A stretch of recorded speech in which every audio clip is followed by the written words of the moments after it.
If you were king. So the world is a pretty messed up place. But just think how great it would be if you were in charge. If you were selected to be king of the world. Just think of all the good you could do if you were given unlimited power to make things right. You would make the world a veritable utopia. You could feed the poor and house the homeless and defeat the wicked and protect the innocent. You could save the world. Everyone would love you and thank you.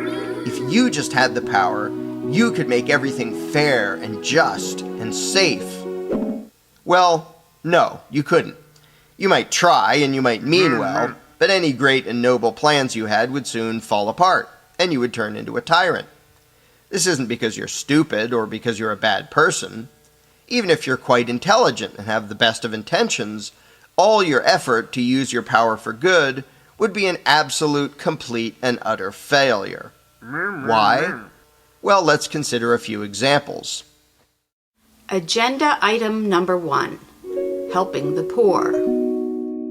Suppose, as a benevolent king, you decided to give lots of stuff to the needy, to help the poor. Surely that would be a noble thing to do and would make society better, wouldn't it? Well, no, and here's why.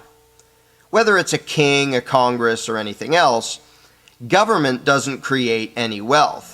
Any wealth it gives away, it first has to take from somebody else. As king, before you could give anything to the poor, you'd have to take it from someone else.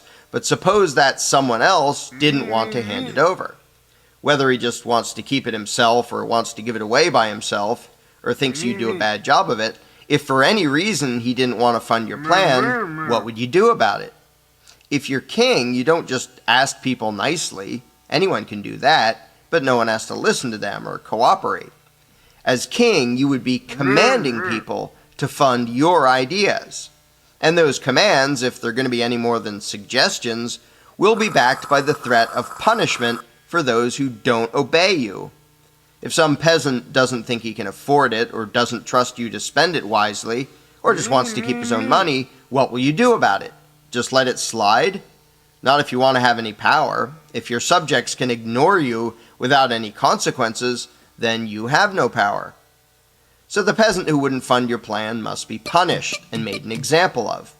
Suddenly, you're not just benevolently giving stuff away, you're hurting people who don't want to do things your way. Whether you execute the peasant or imprison him or burn his house down or take some of his stuff, whatever, you'll be doing harm to him simply because he wouldn't let you take his money.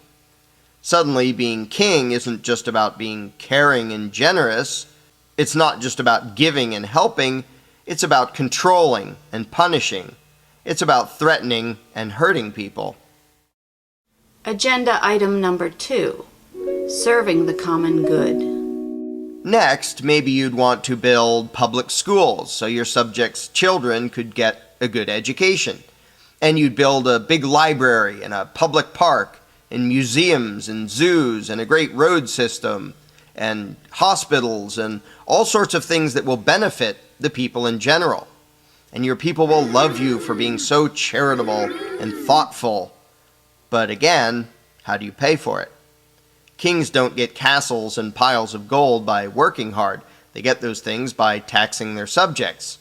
Every penny you spend, whether you're spending it on yourself or on so-called public projects, you first have to take from your peasants. In reality, you're not giving them anything. You're merely spending their money for them. What if they wanted to spend it some other way? Well, if you let everyone spend his own money, you would have no power. Asking nicely won't do it. If some peasant wants to buy a bigger house instead of helping to pay for a library, or wants to buy more land or save for the future instead of chipping in for a public school, what will you do? If you do nothing and let him get away with that, all your power is gone. Again, to remain king, you have to punish those who won't fund your agenda. So not only are you merely buying the peasantry things with their own money, rather than giving them anything that actually belongs to you, but you're also threatening to cage or otherwise punish them if they resist your efforts to spend their money. You can loudly proclaim that it's for their own good and that your plan is better for the people as a whole, But if some of them don't see it that way, you're still going to have to send out your mercenaries to crush any dissenters. Agenda item number 3, enforcing good choices. So, trying to be a benevolent king by giving your subjects things that you bought with money you first stole from them turns out to be a lot less noble and less fun than you had expected. So you try a different approach. You decide to use your power and authority to make people live healthier lives. You require everyone to exercise for at least an hour a day and to eat a well-balanced diet. Undoubtedly, that would improve the health of many of your subjects. So how could they complain about that? What could be wrong with that? Well, what do you do if somebody disobeys? If some peasant won't eat his vegetables, what do you do about it? Ask nicely? Being in charge isn't about asking, it's about telling, it's about commanding. And a command isn't a command if there are no consequences for disobedience. So the non-compliant would have to be punished. Whether you take some of the peasant's money and call it a fine, or put him in prison, or have him publicly flogged, you will have to intentionally and publicly hurt him one way or another simply because he wouldn't follow your advice. If you ban smoking or drinking or using drugs or eating too much candy, there have to be adverse consequences to any peasant who disobeys.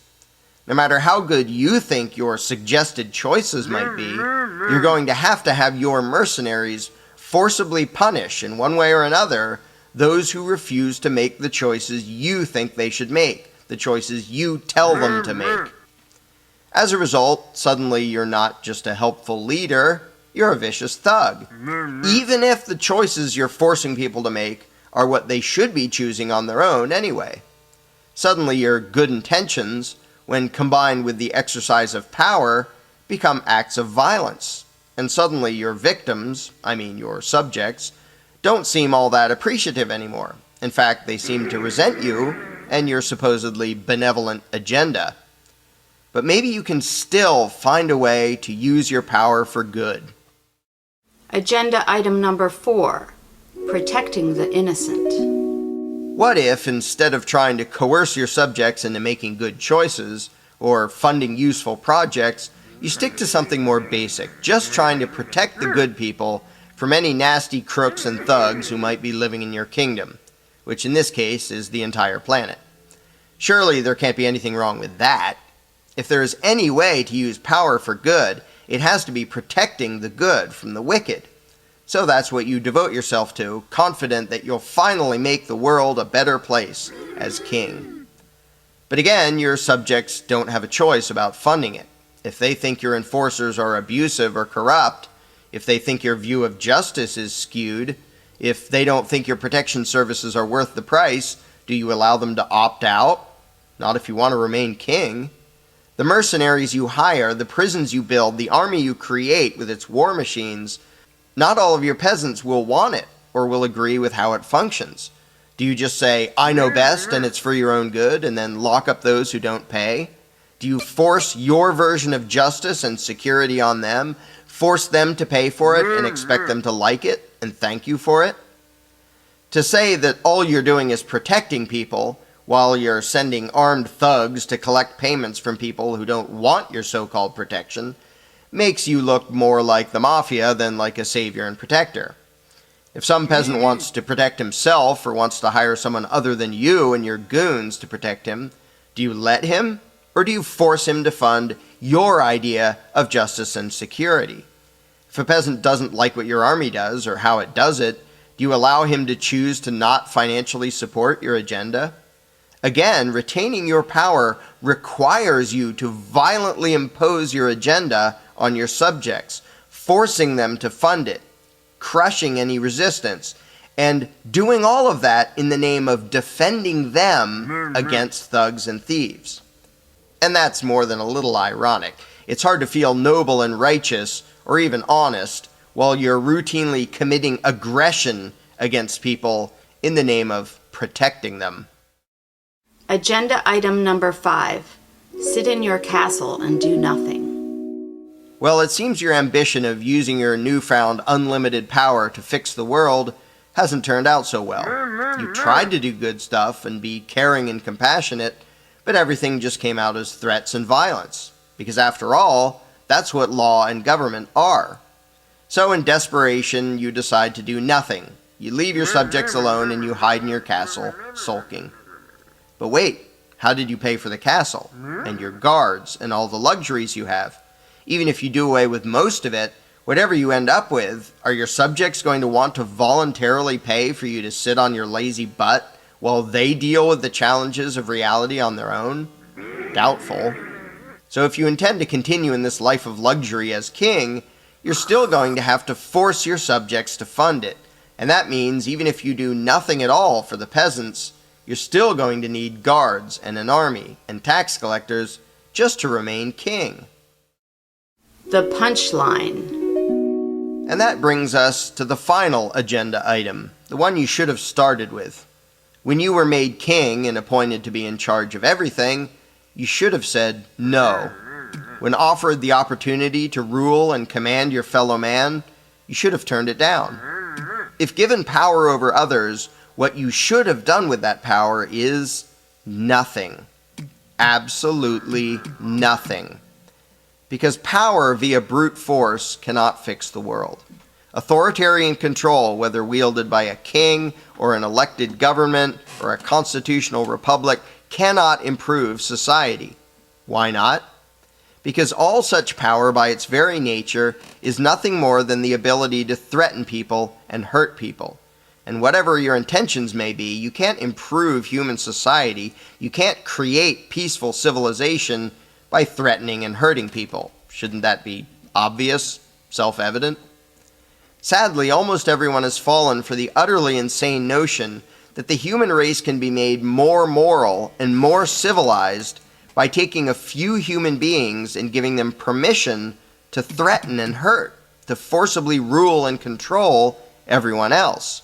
Such an idea is pure lunacy, no matter how popular it may be, and no matter how much rhetoric and how many excuses you pile on top of it. You can pontificate all you want about constitutions and elections, representative government, consent of the governed, and so on and so forth, but that won't change reality. And anyone who dares to objectively consider things for 5 minutes will see that the reality of the situation is this: authoritarian power, in any form, regardless of the goal or motives, is nothing more than the addition of more aggressive, immoral violence into society. It doesn't matter how many nice suits, fancy hats, grandiose buildings, and pompous rituals and ceremonies you use. Whether it comes from King You or a bunch of elected politicians, the power to rule is always and inherently diametrically opposed to the power of being human. Want to fix the world? Throw the crown away. Ignore politics. Don't threaten, attack, or rob your neighbor, and don't vote for anyone who offers to threaten, attack, or rob your neighbor on your behalf. Don't, by yourself or by way of those in power, try to force others to be what you wish they were, or force them to fund what you wish they would fund. Instead, try treating your neighbor as if he owns himself, because he does. If you want a more thorough understanding of why the game called politics is always destructive and immoral, get a copy of The Most Dangerous Superstition, available at Amazon.com.